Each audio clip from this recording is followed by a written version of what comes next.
So we've got a really great session scheduled for today. Joining us on the webinar is Dr. David Feng. He's the medical director for Cannadoc Health and also a fellow of the Royal Australian College of General Practitioners. David's been practicing in general practice for the past 10 years. And also on the call is Adam Miller. Adam is one of Australia's leading medical cannabis business consultants. He's the head of strategic accounts for MediPharm Labs, a cannabis extraction powerhouse here in Australia. He's also the founder of the Medical Cannabis Council, often featured in various publications, and also runs his own newsletter that we here at Cannadoc love. And we'll tell you how to sign up to that during the webinar. Okay, guys, over to you. Thanks again, Adam, for joining us. I appreciate your time today. First and foremost, perhaps we can just go through how you got into the medicinal cannabis space. It's a really rapidly changing field of medicine, and I was hoping you could maybe give us a bit of a rundown about your background, how you got into it, and what got you excited about this field. Yeah, of course. First off, Kevin, thanks for the introduction, and David, thank you very much for having me. Very much a supporter of the work that you're doing. So how I got into the cannabis space, very much a right place, right time type scenario. In 2015, I had an intuition after reading about some of the innovations and businesses that were being developed in America around the cannabis space. And it became quite clear that this would become a global phenomenon. And in 2015, I decided to start getting up to date with how cannabis can be used as a therapeutic agent. And from there, one thing led to another. And I, in 2016, launched Budding Tech, which at the time was the first cannabis consultancy firm in Australia.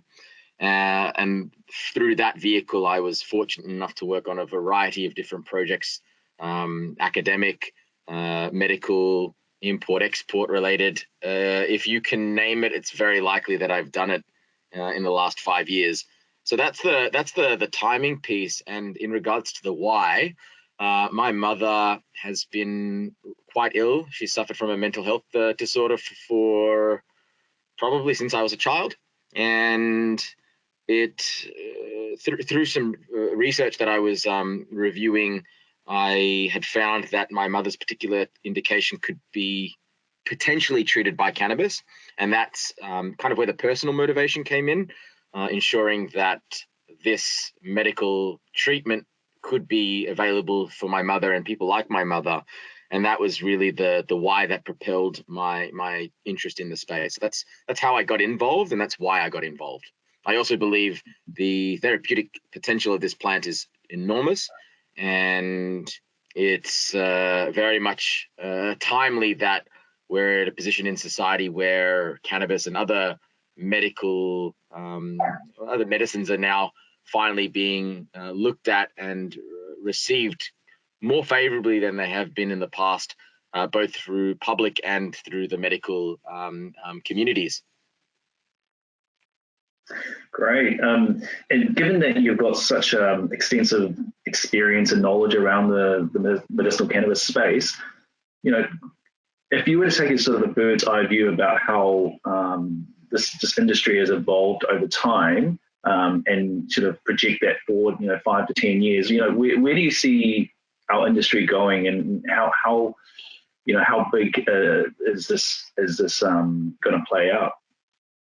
Yeah, good question. So there's two avenues that the cannabis industry is going to very likely take. We'll focus on medicine, and we'll then focus on health and wellness. So from the medical side of things, in the next 5 to 10 years, it's very likely that you will see a number of cannabis medicines registered on the ARTG, meaning that they will have undergone full-phased clinical trials and have gone through the relevant application processes to be accepted as medical treatments for various indications. And the likely indication areas will be related to epilepsy, multiple sclerosis, and various pain indications, as well as mental health. I think that there's going to be a lot of a lot of development in the mental health space using CBD in particular as a potential agent to treat various mental health conditions. That's one layer of how the industry will evolve. And then the specifics around how cannabis is developed as a medicine will evolve. So a little bit about the plant. There are more than 700 compounds present in the plant, all of which have their own effects. And what researchers are now currently trying to understand is, what is it about the cannabis plant specifically? What actives are leading to the net effect for patients? And it's a very complex challenge to answer because there are so many variables. And this is something that most people would be familiar with. And if you're not, I'll explain briefly. The entourage effect, the synergistic effect of the cannabis plant, how each of these molecules interact with one another, and whether or not removing something negates the effect of the plant. So there's a researcher in Israel who I spoke with last week. His name's Professor Dedi Miri. He is one of the world's most renowned cannabis researchers, in my professional opinion. What he's trying to do is understand what is the entourage effect. So he and his research team over the last 3 years have been analyzing cannabis samples from the 8 licensed growers in Israel and looking at what the actual chemovar, or the chemical makeup of the plant, what it consists of, and then running those data points in both in vitro and in vivo studies, as well as that receiving live qualitative data from patients with those same products that they're using. And over time, he's building a database to eventually understand what are the common cannabinoids, the active parts of the plant. What are the common cannabinoids that are present in cannabis that treat pain indications, that treat spasticity, that treat inflammation, etc. So he had mentioned to me that he's identified for treatment of autism that they have specified 3 cannabinoids which they can use to treat autism, which is, as a doctor, I'm sure you can appreciate, very encouraging, because it means that you can say with certainty, these are the actives that are treating my patient. These are the ingredients.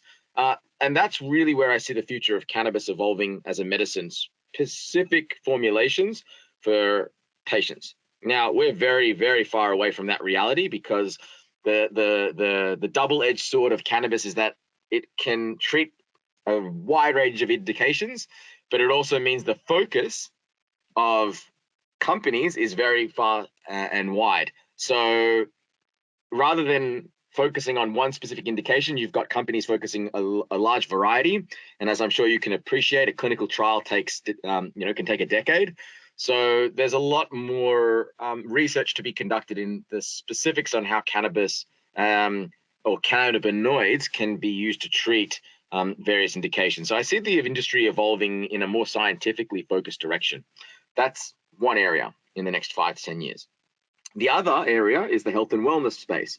So this is where, if you look towards the US or the UK, Canada to a lesser extent, in other parts of Europe, CBD has been very well received, to put it lightly. So in the UK, for example, about 4 years ago, there were roughly 200,000 users of CBD.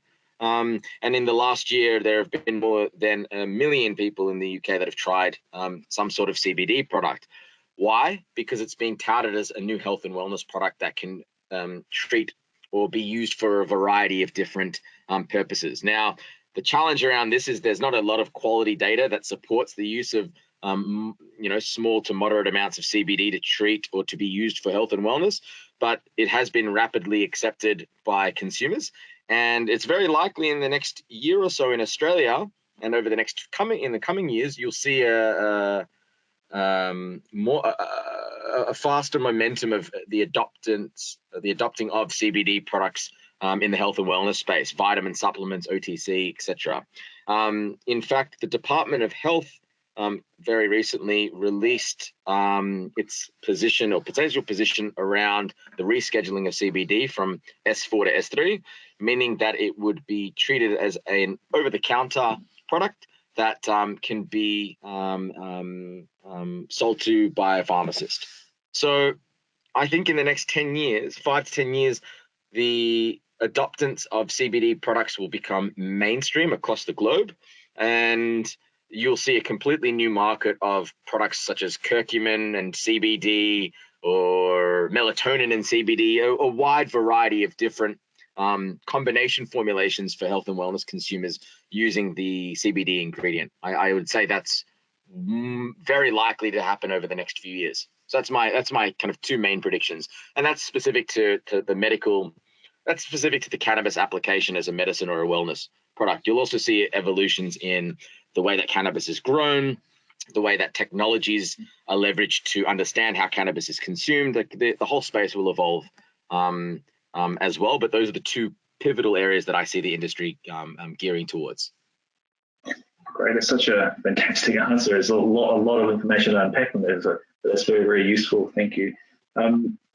Which part of the medicinal cannabis industry do you see as the most exciting at this stage, and for yourself or for people like me who's got a little bit of an entrepreneurial aspirations and things like that, and people who may want to get into the medicinal cannabis industry? Like, where do you see are the biggest plays for the market moving forward? Okay, well, it depends on where you sit, what your skill sets are, and how much capital you have. What excites me most is what I mentioned before about the research that's coming out of Israel, identifying and understanding what cannabinoids separately and in combination with one another equal an outcome. I find that to be absolutely fascinating because it really sheds light on how cannabis works as a medicine, and I think that is an absolute essential for this industry to evolve.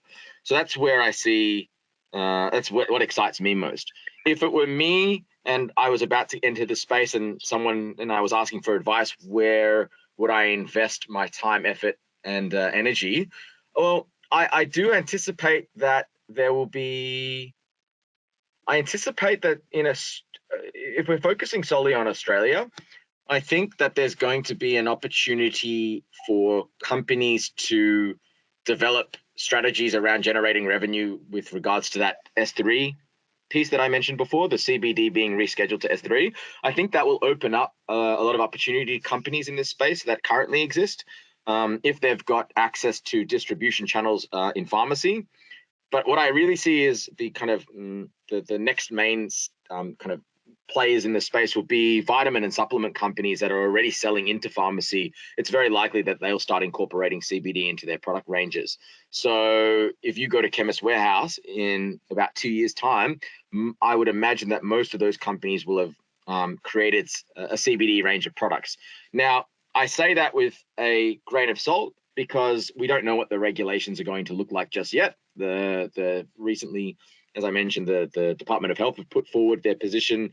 There have been a number of submissions from companies that were finished late last week on Friday. The TGA requested submissions from the industry and people to put forward their ideas around the new amendments for CBD. So I imagine that from an opportunity perspective, that presents the greatest opportunities for existing companies. For groups that aren't involved in the space, I think the lowest kind of hanging fruit, if it were me, would be looking at something like what the cannabis company have done, the Cannabis Co. They're a hemp consumer brand. They have 3 hemp gins. They have a number of hemp seed products. And what they've done is try to build a brand around hemp. And I think that's the lowest hanging fruit because it allows companies to generate revenue in the short term and focus on longer term objectives. So that same company also has an arm called Herbicare, which is a medical cannabis company, which they use to sell cannabis products into Australia, which are imported from overseas, from Switzerland. So that's a good example of a company that has a diverse revenue strategy and is capitalizing on the brand building aspects of the hemp space and also on the side building a medical cannabis business, and both of which are connected to one another. So that's where I would encourage companies to look at investing in brand development, building a brand, whether that be in the medical or in the hemp wellness space. Nice. How do you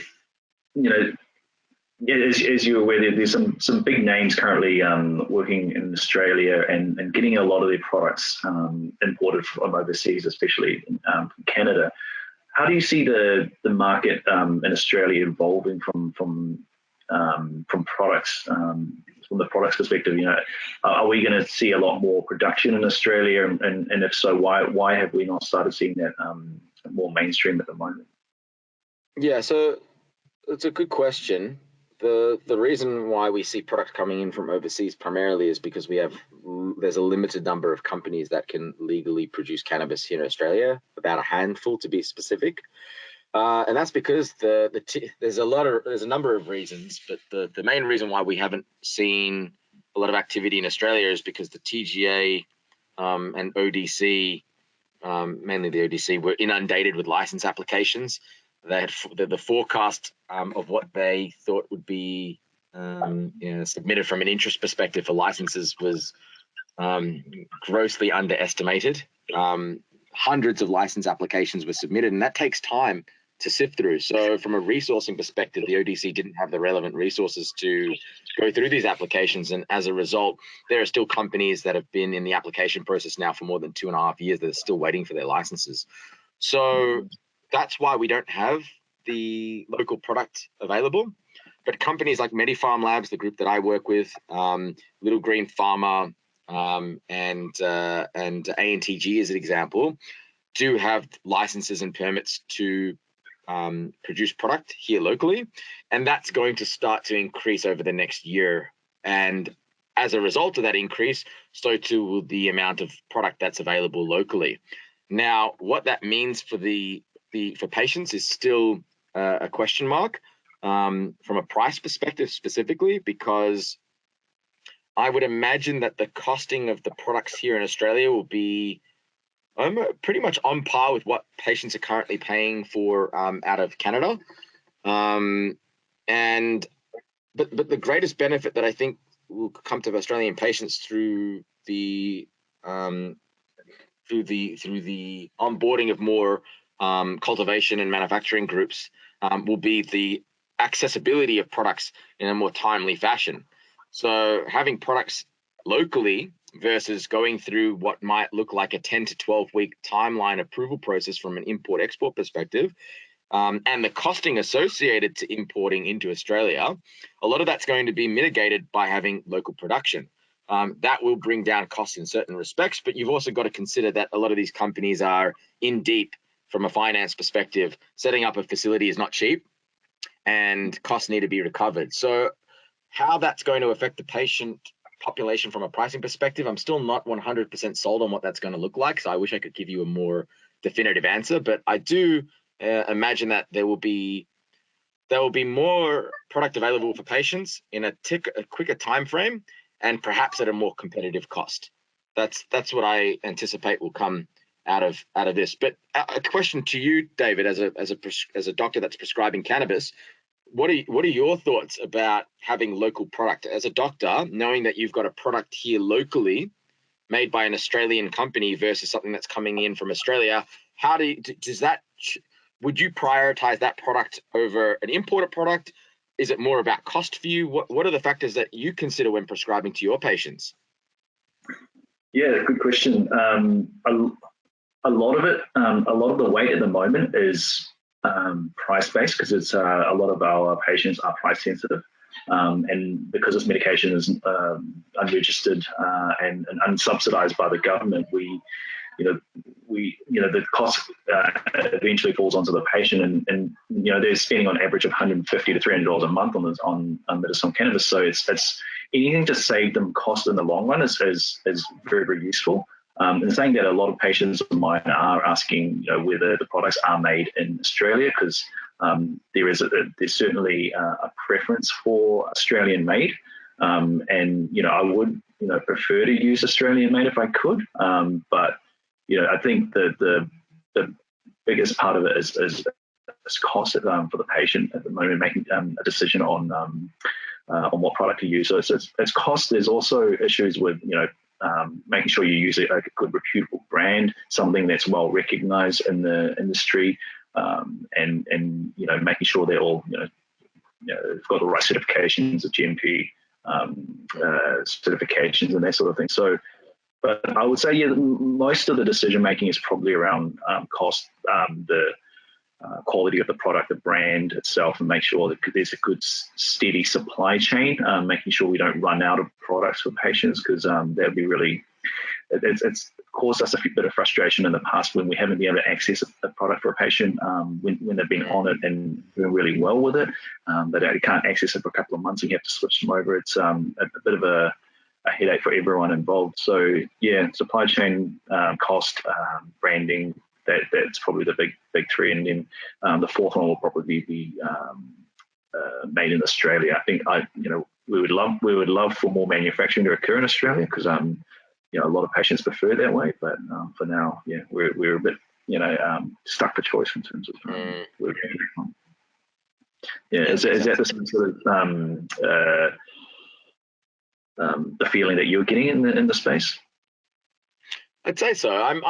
I'm particularly interested about patient drop-off rates and why patients drop off from using their medicine, and that's what fascinates me, because there's an element of it that plays to the cost, the ability to access the product. So supply chain issues are quite foreign, I would imagine, to a patient that's accessing a medicine that's helping alleviating their suffering, and then not having that. And then having to switch from another product to another product, especially considering how relatively unconventional this medicine is at this stage, based on the 80 years of stigma and prohibition, etc. So I would imagine that once local market is established and it's business as per usual, I'd imagine that will have a net effect with patients when providing confidence, knowing that there's an Australian-made medicine. It's available whenever they need it. Their doctor trusts it, and I think that will add tremendous weight to both companies, doctors, and patients. Yeah, agreed. You did mention something about what you were working on currently, which is MediPharm. I was hoping you could, tell the audience a little bit about what you're working on at the moment, and that side of the production aspect of things. Yeah, with pleasure. So I work with MediPharm Labs. For the audience, MediPharm Labs is an Australian and Canadian-based cannabis manufacturing company that specializes in cannabinoid extraction and cannabis finished products. So the company takes the raw ingredients, they purchase it from suppliers, they don't cultivate themselves. They then extract the active materials and they put them into finished dosed format, all under pharmaceutical grade GMP. So that is a high level overview of the company. What that means, that particular part around AU GMP, is that the products that MediPharm produces can be exported practically across the globe. Without bogging down on details for GMP, it's a manufacturing standard, good manufacturing process, I should say, that's used across all industries, but in particular for the pharmaceutical industry, it's a process that ensures that products consistently are provided batch after batch in the same way, and that any type of recall potential is mitigated as a risk, because the worst thing that could happen is something goes wrong with a patient. So it's a process to mitigate risk in the manufacturing sense. What I do with MediPharm Labs as head of strategic accounts is build relationships with companies, with research organizations, with patients, and understand how we as an organization can add value to companies and people, whether that be providing a company with a finished product under their own brand that they can sell to and provide to patients, or building relationships with academic research institutes to understand how cannabinoid therapies can be tested and trialed, and providing that API or the active materials to those researchers to investigate and conduct trials on. My role is to assess opportunities and understand how to bridge gaps between opportunities to ensure a successful outcome for all parties involved. So it's a fancy way of saying build good quality relationships and see what is the best outcome that can be achieved for all parties involved. So that's what I do with MediPharm, and that's a brief overview about MediPharm Labs. And the facility is for MediPharm is based in Victoria, and I'm very proud to say that the company was awarded its GMP and its ability to manufacture from the TGA about 2 weeks ago. So as of June next month, the company will be selling finished product from its facility. Do you see this as a bit of a trend moving forward for other countries to have similar type of facilities? I mean, I anticipate that there'll be a trend, but if having the idea to develop a cannabis manufacturing facility and actually understanding the implications of building a facility are very, very far apart.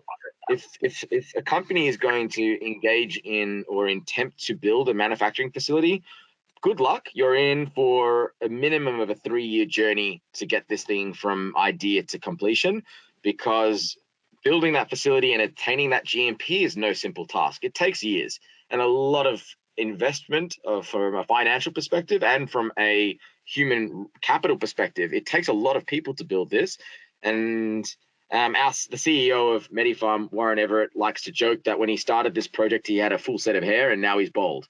So it kind of echoes the position around the difficulty of building whether it's a cultivation facility to develop the materials that go into the finished product, or the manufacturing facility. Building a pharmaceutical facility is not easy. It takes time, a lot of effort and energy, and is not for the faint of heart. So I anticipate there'll be a trend around the world, but whether those trends are executed on is another story. Fair enough. Given there's such a big demand from patients accessing medicinal cannabis, you and I both understand that the demand is quite dramatic at the moment, but there is definitely a shortage of supply of patients being able to access it through their doctors or getting prescribers to prescribe for patients. Do you see this as a significant barrier at the moment for patients using it, or do you feel like the supply is currently meeting demand? Well, I definitely think that if you look back about 2 years ago, 2018, there were a few important events that occurred that year that has led to the increase of accessibility of cannabis products in Australia. The first piece is around the TGA's updating of their website to allow for a streamlined application to be submitted. So minimizing the amount of effort and energy that doctors needed to expend on submitting an application and putting it all into an online form that accounts for both the state and federal requirements was a very important point. The other point was the opening of clinics like yours. Clinics are the absolute essential piece for this industry to evolve, in my opinion, because although there's a plethora of doctors that may be interested in cannabis, and I say maybe as an emphasis point, there's still degrees of separation between a doctor that might be interested and a doctor that can competently and that is capable of prescribing a medicinal cannabis product. Most doctors are relatively unfamiliar with the prescribing model, the prescribing pathways for cannabis, the special access scheme category B to be particular. And most doctors have never prescribed cannabis before. They don't know how to dose the product. They don't know how to indicate how the patient should increase their dosage over time, or better known as titrate. And these are variables or considerations that had initially led to the very slow movement and growth in the space. And then once these clinics opened up, you have dedicated doctors that have spent time educating themselves on how cannabis can be prescribed, how to dose, how to titrate, and how to provide comfort to their patients that this is something that how to provide comfort and confidence to their patients. Because if a doctor doesn't understand what cannabis is, how it works, what the endocannabinoid system is, then it's very likely that the patient either will not be prescribed in the first place, or they won't receive the confidence that they need to shift from their existing medications to medical cannabis, which again, after 80 years of prohibition, it takes a lot of effort and energy to kind of build up the courage to even go ask your doctor. So I think that clinic model that has been developed is an essential for the industry to grow. What I think can be done better and what I think can encourage momentum to continue in the direction that it's going in is more education, more events like this. Kudos to you for putting on a webinar series and broadening your audience. And I think that's absolutely essential. The other kind of key point that I think is going to have a massive set of implications is the introduction of Medicare rebates to telehealth. So at the beginning of the COVID crisis, the government had announced that they would allow for rebates on telehealth. And I think that patients will start to move towards telehealth, and so will doctors. And I think there's huge implications for that, because if you can imagine from a doctor's perspective, I mean, for you, you want to see as many patients as you can, but there are so many hours in the day, and prescribing cannabis is not a simple process as such. So being able to see patients from the comfort of their own home, I think will allow doctors to give more time to their patients, and it will also give patients the comfort for trying out cannabis products in a more seamless way, because they don't feel the necessity to go to the doctor. And that has huge implications on rural communities who don't have access to doctors that know anything about cannabis. So I think if you look at the numbers for the last few months around prescription numbers in Australia, they haven't decreased. They've increased, they've slightly declined, but they've maintained it around 3,000 prescriptions per month, which is significant. And I anticipate that's going to keep increasing after COVID finishes. But as a result of the telehealth, the introduction of telehealth, I really think that more patients will start to not only see their doctors via video conference, but I think that will give more patients access to doctors that can prescribe cannabis, because like yourself, I'm sure that you are now seeing all your patients via telehealth. Is that a fair assumption? Yeah, absolutely. Yeah, because of the COVID thing, we've had to change the business model a little bit and just do all our consultations via video or telephone, and it's worked reasonably well. I mean, although we'd still prefer to see patients face to face, this is a fairly sort of simple way to consult with patients, and a lot of patients appreciate the fact that they don't have to come all the way into clinic to do that, and it's a time saver, and it's far more convenient for people. So yeah, absolutely, we've moved to telehealth for the last couple of months now. It's working well. Our numbers are expanding, and yeah, we're happy with the way it's going. But it certainly doesn't beat consulting patients face to face. There are certain things you can do in terms of like clinical examinations that you couldn't do over the phone. So yeah, but definitely is a modality that is going to be used a lot more moving forward, I think. And how do you see that? Like, what do you see the implications of telehealth being on your clinic and patients / doctors and patients with specific reference to cannabis? How do you see this impacting the industry?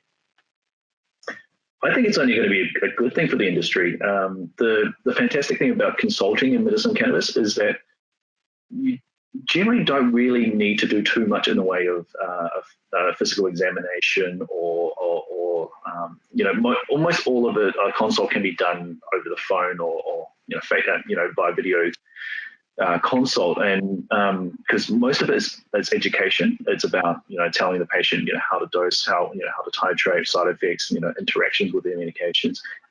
We're not really here to diagnose the patient. I mean, the diagnosis should have come from the GP or their specialist already, and we get a referral from their specialist or their GP before we see them anyway. So that all the question marks around diagnosis and investigations and stuff have already been pre-handled. So we are really just there to be that conduit to helping people access the medication itself and apply for the permits for the patients if they're suitable candidates, and provide good education, good reassurance for the patient on how to use the stuff. Yeah, so telehealth is a perfect platform for us at this stage. Yeah, it makes sense. I've been saying for years that what I think will carry this industry into its next stage of development is, as I mentioned, the clinics, but also the adopting of telehealth services. I really think that's a game changer for the space, and the fact that patients can now claim that back is absolutely significant. Absolutely agreed. I just wanted to mention to the audience that I forgot to flag this earlier, but we do have a chat box, and if you guys are, if anyone's got any questions, feel free to type in any questions in here, and we may do a bit of a, open it up to the audience Q&A session towards the end of the webinar later. We'll get around to all those questions later if you guys have anything you want to type in there. Okay. And going back to sort of roadblocks or barriers to helping patients get access, do you see any other major impediments in the way for patients accessing these medications?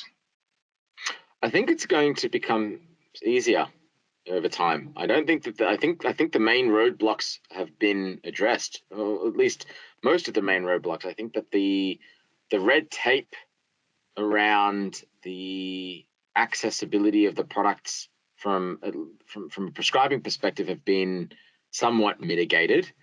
I would a lot of the roadblocks really exist on the organizational side. The actual technicals around getting the relevant licenses to store and wholesale these medicines aren't easy. And as mentioned before, the time lag that it's taken for companies to apply for the license, receive the license, set up the facility, and get their permits and grow the medicine is that one of the biggest roadblocks. So I think that the main issues that are preventing affordable access for patients are slowly but surely being mitigated. And again, as I mentioned, with this telehealth piece, who would have thought COVID-19 would happen and that we would have the government rebating telehealth? This didn't exist a year ago. So I really think it's going to become easier. As time passes, it will become more accepted. And as Australian companies come online, you'll see more news pieces and media pieces of these companies, and that will reach audiences and be shared on social media, and those all have net effects that will eventually lead to the complete adoption of cannabis as a treatment option, not as a last line treatment, but perhaps as a first line treatment. That's really what I see this leaning towards. Over time, this will be recognized as a first line treatment. That's very, very exciting times ahead, isn't it? Do you see New Zealand? Obviously, New Zealand's going to have a referendum in September. Do you see them legislating the recreational use of medicinal cannabis, and do you think Australia might follow down that pathway at some stage? Well, New Zealand's a really interesting case study because New Zealand have gone at this in a much more liberal or less conservative fashion. First off, from day dot, CBD has been accessible to patients via doctor prescription without any type of oversight from the Ministry of Health. So if a patient wants to access CBD in Australia, the TGA needs to approve or authorize the prescribing of that product by the doctor via that special access scheme category B pathway. So New Zealand doesn't have that. If a doctor wants to prescribe CBD, they can prescribe CBD. On April 1st, the regulations were amended to also include THC. So now in New Zealand, a patient can be prescribed THC or CBD via doctor prescription without any oversight from the government, without any approval process. So from a medical perspective, already New Zealand is ahead of the curve when it comes to accessibility. And back to your previous question, from a roadblock perspective, what will really open up this space for patients is if the TGA allows for doctors to prescribe at their own discretion without any approval processes in place. That's what will change the industry overnight. I really hope the industry goes in that direction and the TGA looks at New Zealand and learns a few lessons and hopefully decides to implement a similar model around the prescribing of cannabis and the accessibility of cannabis. It's still equally as strict from a compliance perspective. GMP needs to be adhered to.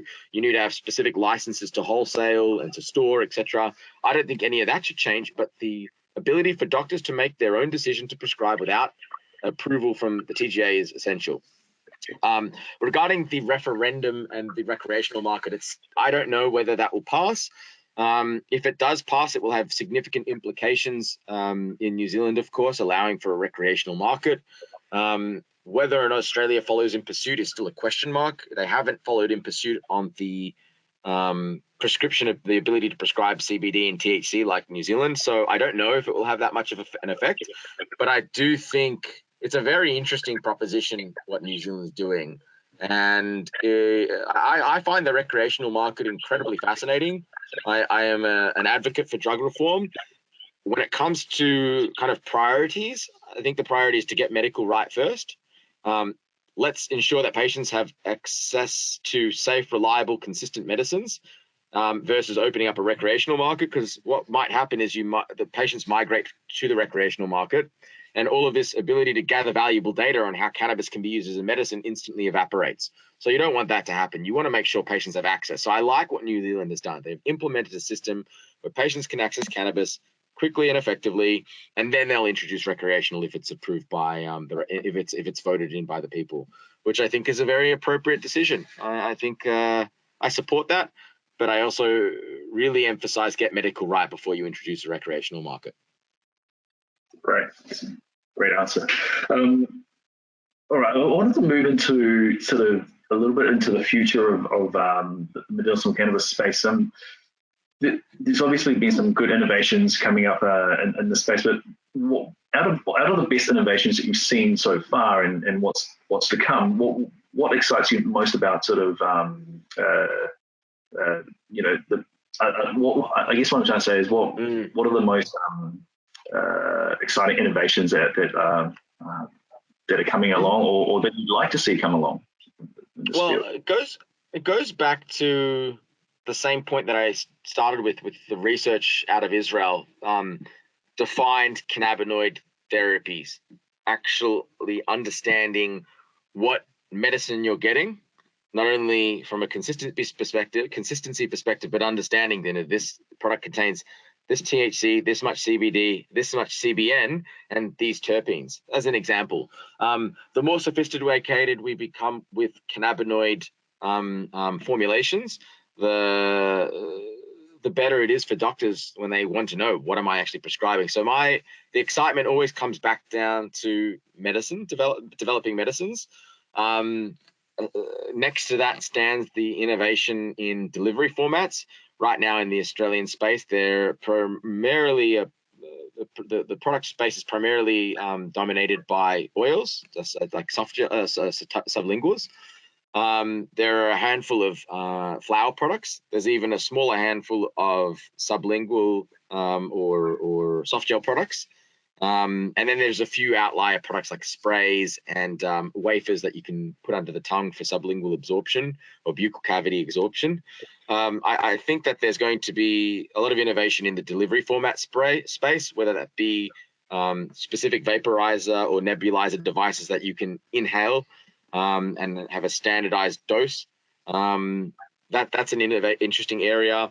Standardized dosing is another, and bioavailability is another interesting area. So ensuring that what you get consistently is the same dose, and ensuring that what you consume is actually that most of it's absorbed in the body, because unfortunately cannabis doesn't have a strong bioavailability profile, meaning that most of the product or most of the material is destroyed before it's absorbed into your bloodstream. So companies will be working on nano delivery technologies or water soluble technologies to ensure that the medicine is absorbed and you have an efficacious dose without requiring a high amount of material, because one of the issues that patients face is that they need to increase their dose quite frequently, which increases the cost for patients over time. So figuring out how to minimize dose but achieve the same outcome as you would with a higher amount of material is exciting.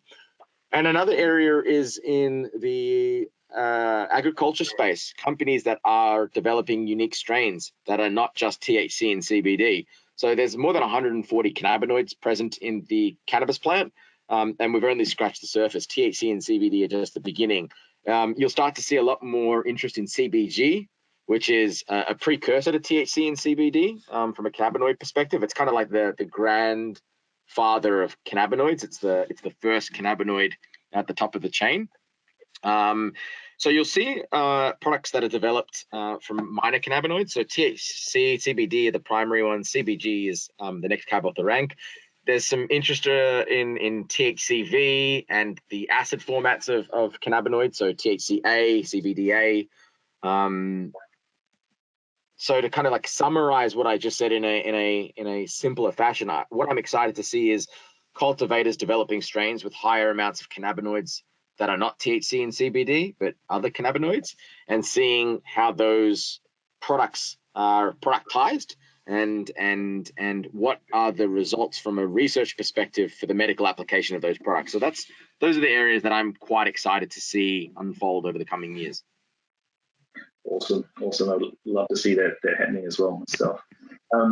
Okay, Adam, I wanted to just highlight to the audience that both Kevin and I are quite avid readers of your weekly newsletter that you send out. Thank you. I was hoping you can maybe just run through that a little bit, and because you give some very, very good informative articles and summaries about the new developments in medicinal cannabis, but you also go through a little bit about psychedelic medicine as well. Do you want to just give the audience a little bit of a heads up about that? Yeah, with pleasure. Thank you for referencing that. So for the last 115 weeks, which is more than 2 years, I've been doing a mailing list every Sunday night. I put it together myself. I read through about 100 articles a week about cannabis and psychedelic medicines, and I categorize that based on whether it's a business article or if it's related to policy or regulation changes or medical or scientific innovations. I categorize them and I put that into a digestible format that readers can get a very high level glimpse of what's going on in the cannabis and psychedelic space. And that's a free mailing list. Every Sunday it comes out consistently at about 6:45 p.m. And it's a summary of interesting insights and facts that I've come across for the week, plus article links for anyone who's interested to actually read the full article. So if you want to, I often jokingly say, if you want to do what I do and be as knowledgeable as I am in the cannabis space, just read my newsletter, because that's what I do. Those are the articles that inform my thinking regarding how the space is emerging, it's evolving, etc. So that's been a passion project of mine. And with regards to psychedelics, the therapeutic application of psychedelics in the mental health space is unlike anything that I think this generation has seen. I'm a wholehearted believer that psychedelic medicines offer treatment for mental health disorders in a way that other medicines on the market I don't believe have the ability to achieve. Now, that's a huge statement. There needs to be more research, of course, but in the last few years, the FDA, as an example, granted breakthrough status to both MDMA, which is better known as ecstasy, and psilocybin, which is the active ingredient in mushrooms, magic mushrooms to be specific. And that means that the FDA granting breakthrough status allows researchers to more seamlessly and simply conduct research in this space. You're going to see the psychedelic space explode just like the cannabis space did in the last decade, but with a very specific focus on mental health. And that's a personal passion of mine. Again, coming back to my mother, I really believe these interventions are very useful and can save lives. So that's a little bit about the psychedelic space, but it's very much a passion point of mine. Yeah, I'm not hugely sort of knowledgeable about the psychedelic space, but I certainly, from what I've read, it's a very, very exciting modality of treatment for, like you're saying, a lot of mental health illnesses. So yeah, I'm very, I'm super excited for that space to take off down the track in the near future, hopefully as well. It will take off soon. St. Vincent's is already conducting clinical trials using psilocybin. MAPS, which is an organization in America, which has been running for about 30 years now, in the process of recruiting for their phase 3 clinical trials using MDMA for PTSD.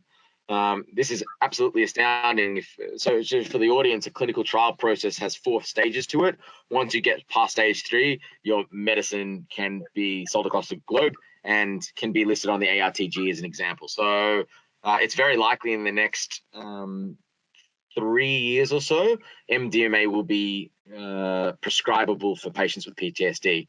And it will also be prescribed perhaps off-label, which is also exciting for the other areas that it might cover. So it's an absolutely fascinating space that more people should pay attention to. For sure, absolutely. Adam, would you be okay if we perhaps get Kevin to post up the way to access your newsletter on the chat box? Yeah, of course. There's no, to my discredit, there's no website that anyone can sign up. It's a simple email to my inbox, and I'll sign you up myself. I need to start systemizing that in a way where I spend less time on it. But it's a simple, send me your email address and I'll add you myself. Okay. Perhaps we could post your email address for the audience if you're okay with that. Of course. Good. All right. Now, I'm always really excited to learn about new sort of up and coming trends that are likely to be sort of, decade long movements in the medical field, and so that's why one of the reasons I really wanted to get into the medicinal cannabis space. But I really enjoy looking into other investment arenas, and artificial intelligence is one of those ones that sort of has been on the radar for me for a while now, but I've never been able to find a way of sort of investigating it further, or even sort of investing in anything that has that immense potential that AI can bring. How do you see, do you see AI being able to be helpful in evolving the medicinal cannabis space? Yeah, definitely. I think AI is going to evolve the medical space in general, and most industries, in fact, all industries, but specific reference to cannabis. So again, I've referenced Dedi Miri's work several times, but I find it fascinating, and it's an excellent example of a real-world application for how this is being implemented today. So in Dedi's lab, as I mentioned, they are accumulating a lot of data around, what the cannabinoid profile looks like from a cannabinoid and a terpenoid and a flavonoid and perspective, looking at all of the elements that make up the plant, looking at how these cannabinoid strains are used in various research models, whether that's in vivo or in vitro, and understanding how these cannabinoid strains can target specific indications in petri dishes and in living cells and organisms, all the way up to how patients are using those cannabis strains. So Dedi has an app that patients have access to, and they report in on a day-to-day basis what they're taking, how they're taking it, if they're having adverse effects. And over time, these results will be analyzed. And this is where AI comes in. It's a very big term, but it's effectively machine processing abilities to learn and to develop insights more quickly and effectively than what we can do as humans. So over time, what you're going to see, or what I imagine for cannabis, is that you've got this big question: what is the entourage effect and how does it work?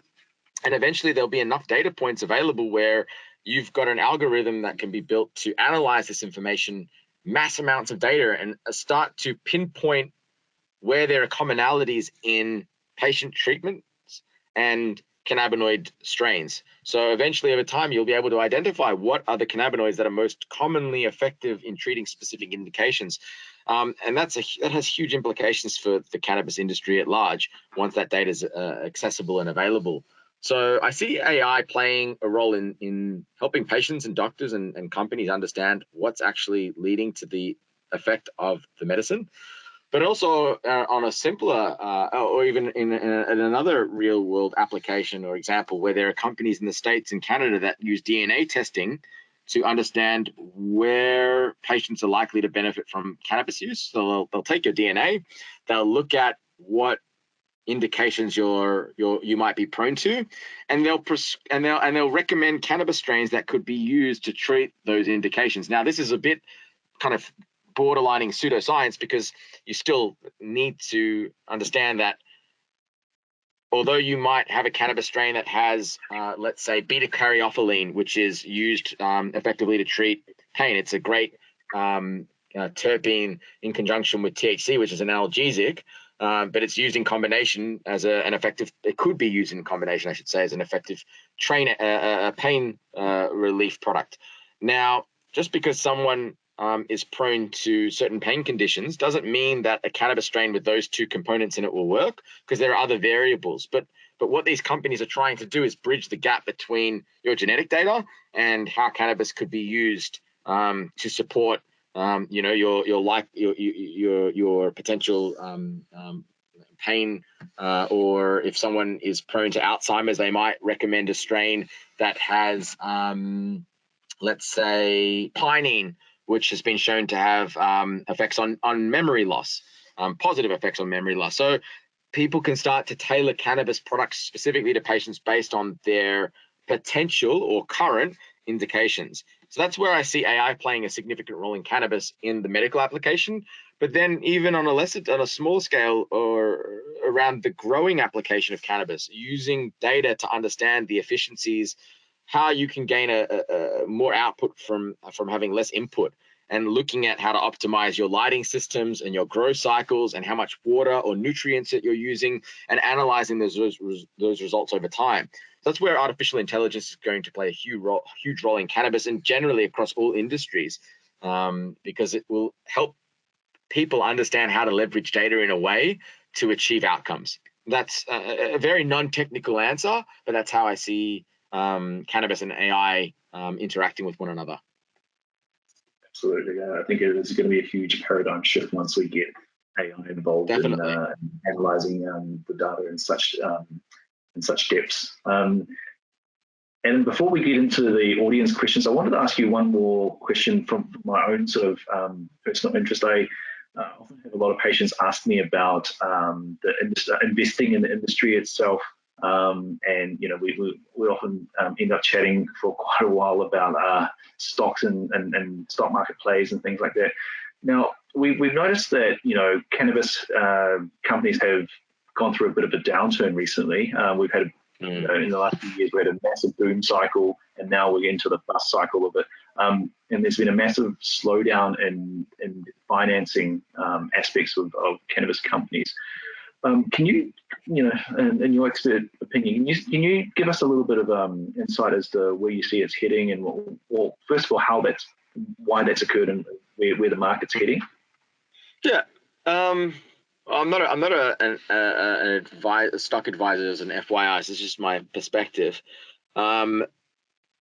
It's like any major industry that, like, you can look at blockchain as an example, or the .com bubble. There's a bubble. There's a lot of interest. There were some huge company evaluations that came out of Canada that really excited investors and excited the industry for the potential of what this industry could look like. Also, there was over time an escalating market value that increased year on year because of the potential therapeutic application of cannabis. It can be used to treat. There is evidence that shows that it can be used to treat a variety of indication.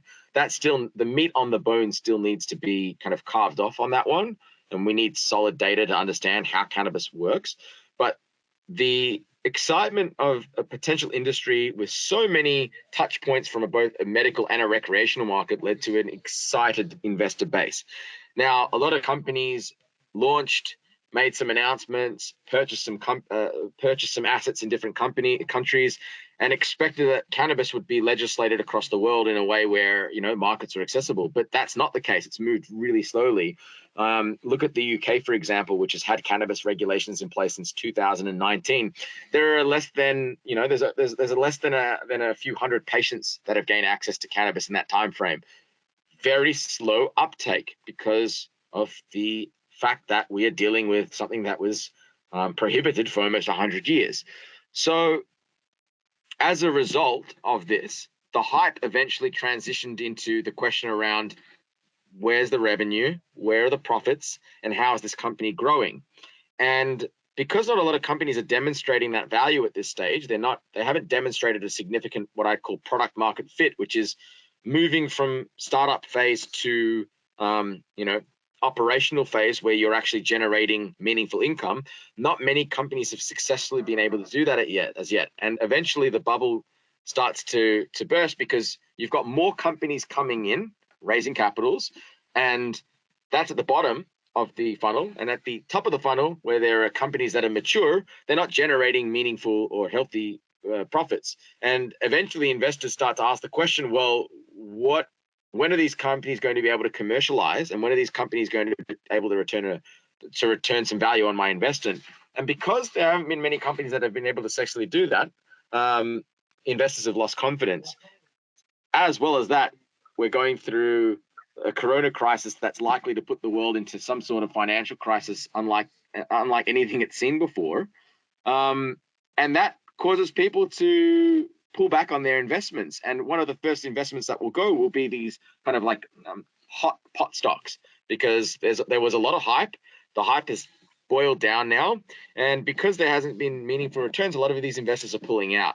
So I think that the downturn has been largely due to the fact that you've got a lot of companies coming in, and at the top of the chain of companies, not a lot of these companies are generating meaningful return on their investments. And this can be seen in the fact that Canopy and other companies have been selling out of their assets internationally. They've been letting go of staff because money isn't freely available. It's harder to raise capital these days, and investors want to see some profits come in now to ensure that the business is viable. So that's why that's my assessment on why the market's kind of had a downturn, and why you had such interest at the start. I mean, there was a stat that I read about 2 years ago in America that the cannabis was growing from a company's perspective and an industry perspective faster than the internet was growing in the early 2000s during the dot-com boom. This is significant.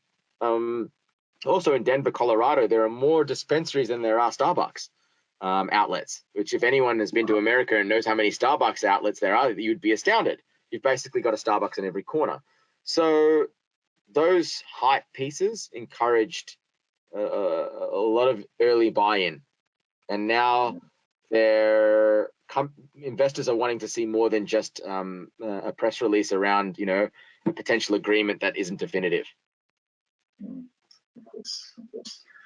Great, thank you for that. Now, I'd like to move on to the audience question, if you wouldn't mind.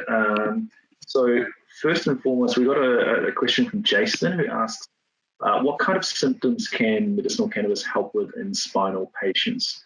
Do you have a view on that, or would you want me to take that? You're the good doctor. I think you should answer that question.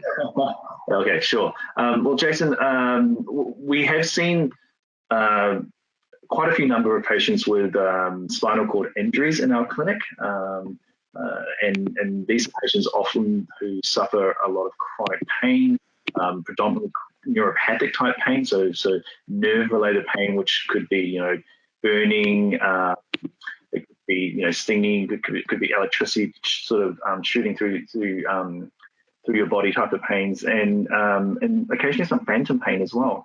So we found that medicinal cannabis is actually very, very useful in this cohort of patients, particularly products that contain THC. So we find THC to be extremely good for neuropathic type pain, and damping down the pain signals, but it also reduces the distress around the pain itself. So what we often find is, people will say, it may not reduce all of my pain, but it certainly reduces the pain enough that I can, get on with my life, or tolerate the pain a lot easier. And so it's about improving the pain signaling mechanism, but also reducing the distress that people feel around the pain. And we often find patients with spinal cord injuries have a lot of muscle spasms, and they can be extremely painful as well when they come on. THC and to some extent CBD can help with reducing muscle spasticity.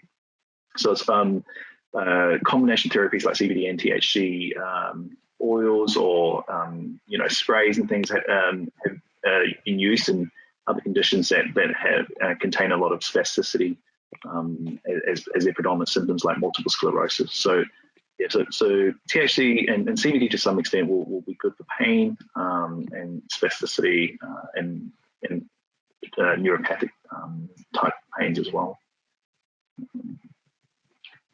Cool. So that's that question. Another question is, Adam, will medicinal cannabis be likely to coming onto the PBS? In due course, yes. Not this year, unfortunately. I don't know if the TGA is going to allow for products to come on the PBS that haven't gone through clinical trials. It's a question that's still unknown. A lot of advocates are fighting for that to happen, that cannabis medicines are put on the PBS. It's still an unknown. It's really at the hands of the TGA. I hope it does. that would be very helpful. And that's one of those pieces that will accelerate the adoption of cannabis products. But yeah, the TGA is a slow-moving conservative beast. Okay. And another question is, Adam, is there an expected date for CBD to be descheduled in Australia? I'd imagine that will happen in early 2021 is when that will be rescheduled. I don't think it will happen this year. The industry submissions were only put through last week. So again, considering how slow the TGA moves, I would imagine that this is likely to happen in Q1 or Q2 of 2021. Okay, great. Another question for you, Adam. Are doctors currently interested in the therapeutic effect of other cannabinoids such as CBC and CBG, and also terpenes and flavonoids?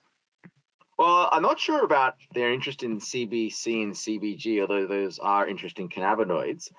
There's definitely, and David, you'll be able to answer this as well, but there's definitely interest in terpenes. I've seen in the last 6 to 12 months an interest increase in the therapeutic applications of terpenes and how terpenes can be combined with cannabinoid therapies. I think that's a very interesting area, and I'm personally interested in this because there is quite a wealth of data on the therapeutic application of terpenes because they're not exclusive to cannabinoids. Terpenes are found throughout nature. So I do see more doctor interest in terpenes. What about you, David? Have you seen an interest, or what's your personal interest? Do you have thoughts on the prescribing or the utility of terpenes when treating patients? Yeah, I love the idea of using terpenes with medicinal cannabis. The only problem is the products we have at the moment generally aren't labeled as to what terpenes are contained within the products. We know there's probably going to be a nice synergy there when you add terpenes to cannabinoids, like the entourage effect that you were talking about. We're probably going to get more therapeutic benefits if you added selective terpenes with certain cannabinoids there. But unfortunately, the products what is available on the market to show what terpene concentrations are in the products or what other cannabinoids are contained within the products is very limited. So doctors are basically only limited to talking in terms of CBD and THC at the moment.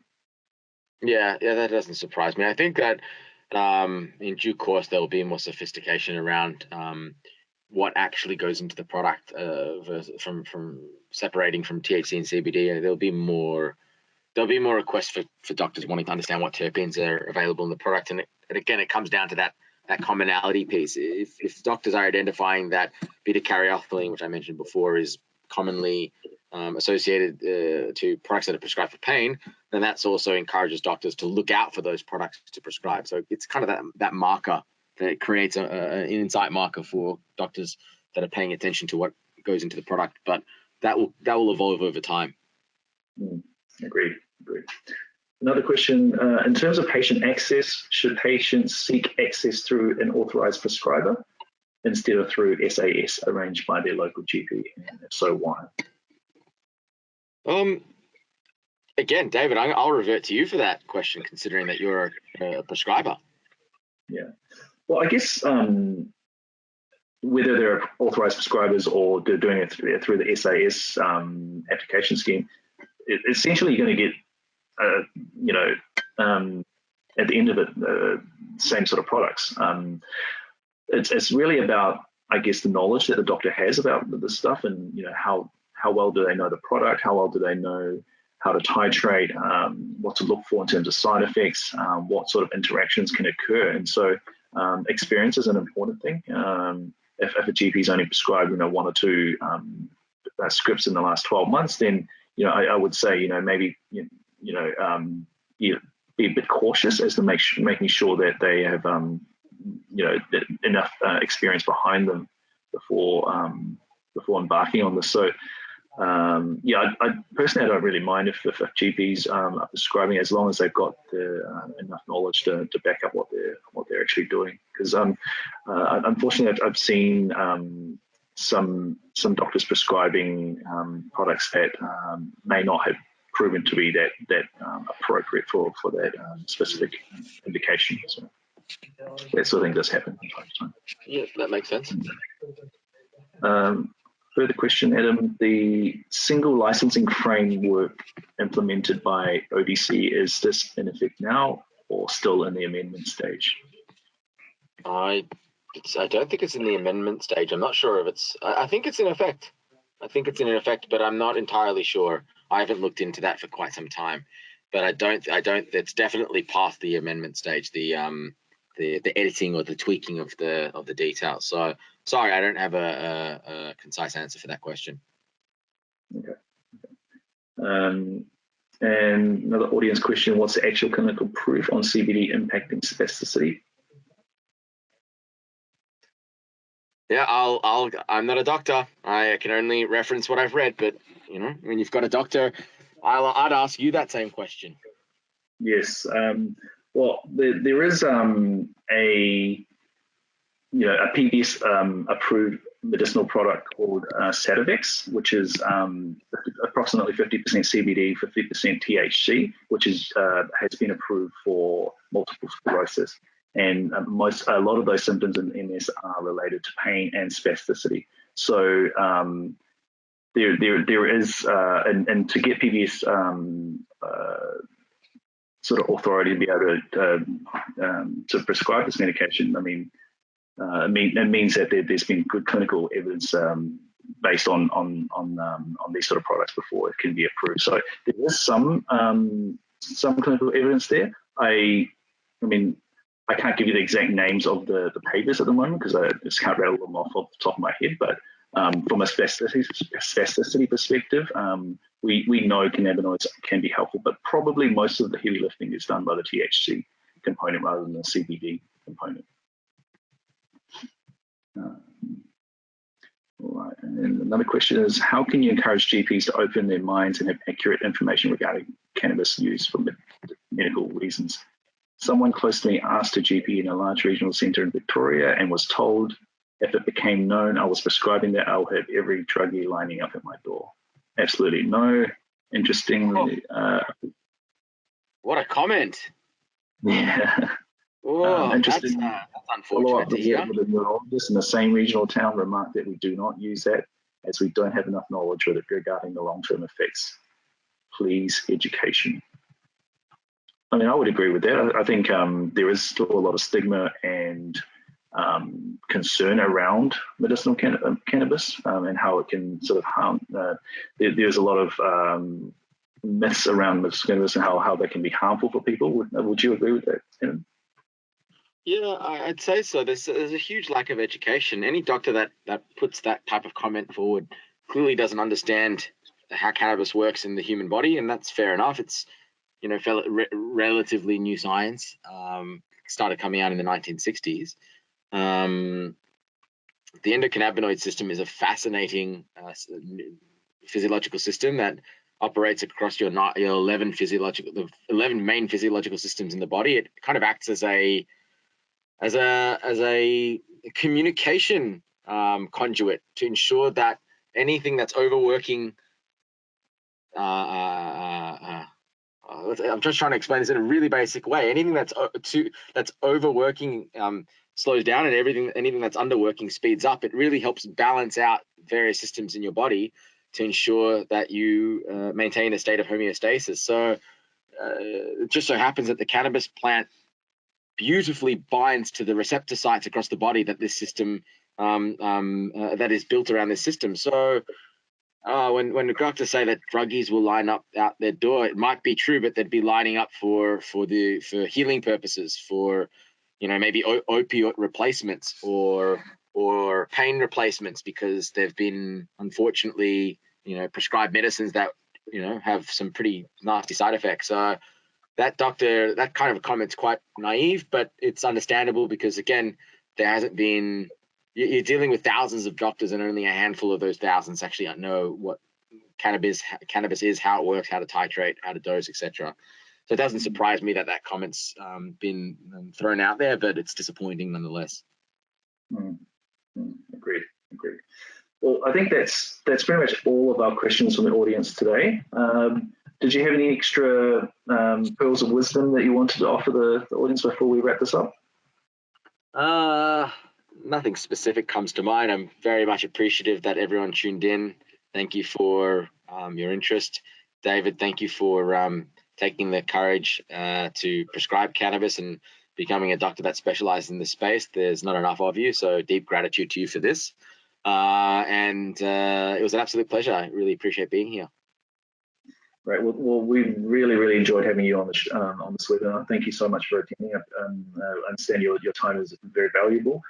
So we're very appreciative, and I hope the audience is appreciative of that. I'm sure they are appreciative of that as well. So thank you again.